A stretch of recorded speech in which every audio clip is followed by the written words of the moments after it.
The Gallagher brothers' outfits are one of the reasons why they were able to become the biggest British band of the 90s. In this video, I'm going to explain how they were able to combine clothing with music to completely change the culture. So clothes very much make the band. There are some groups that are completely defined by the way that they look. I don't think that Kiss would have sold half the amount of albums that they did if they didn't wear makeup. And in that way, every band is able to use clothing as a facet of their personality to show, hey, this is who we are and this is the kind of music we make, and also give a template to their fans to emulate. And one of the best ways to see this was there was this guy who photographed fans of various musicians outside their concerts. And one of the groups that got this treatment were the Gallaghers & Co. So you can see that the apple does not fall far from the tree in Manchester.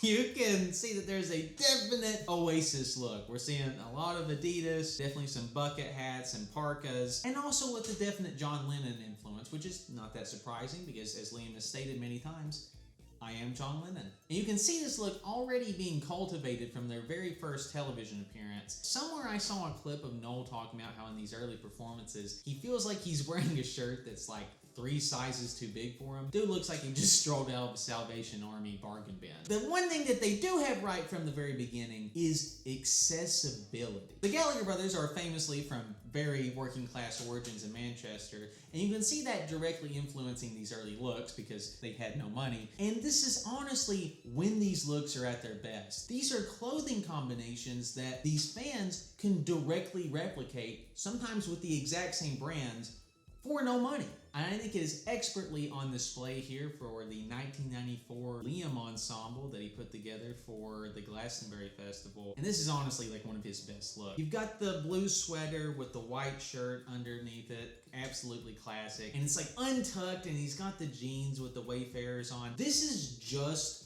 good clothing combination. It is also allegedly the one that his son likes the best, so there's that too.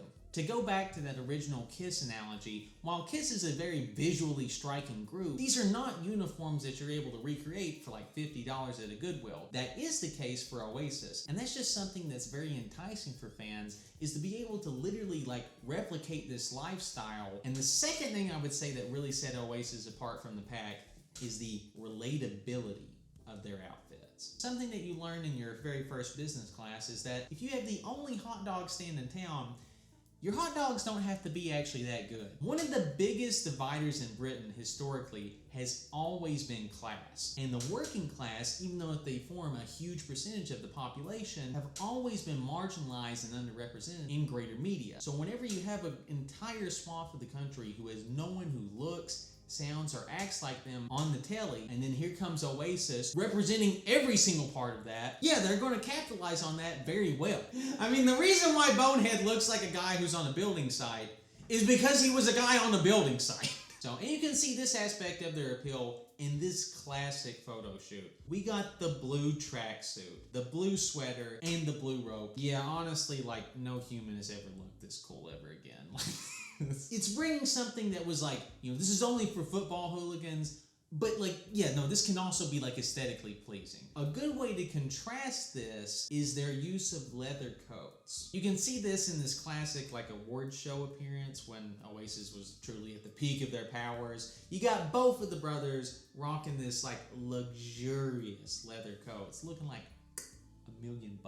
But that was something that was not represented at all in that original Disciples photograph. The reason why is because like this is something that's a little bit too much for, you know, our kid who's on the dole to be rocking around the estate. Contrast that with Liam's parkas, which are almost, you know, just like a visual shorthand for the group as a whole. They're unobtrusive in the way that these large coats and suits are to their core demographic. If you want your fans to co-opt parts of your fashion, it has to be within like some kind of acceptable range of comfortability for them. But truly, the most important thing that you can take away from these outfits are the boys' commitments to experimentation. They were fully into constantly experimenting with their looks throughout their entire career. Now, sometimes, yes, it did make them look like the ugliest humans yet born, but it also gave us all these great looks too. So it's only because they were comfortable with the chance that they're going to look like complete morons that they were finally able to figure out, you know, what works for them. Like Noel, it took him 40 years to figure out how to comb his hair, but I mean, it's working for him now. You can see that all these aspects have combined into these new reunion in photos. This truly is just like literally the platonic ideal of each Gallagher brothers style. You got Liam's parka, you got Noel's jean jacket, and you got their signature sullen looks. This is what Oasis looks like. They would fit right in with the wannabe Liams and Noels. I mean, it's on brand. It's on brand.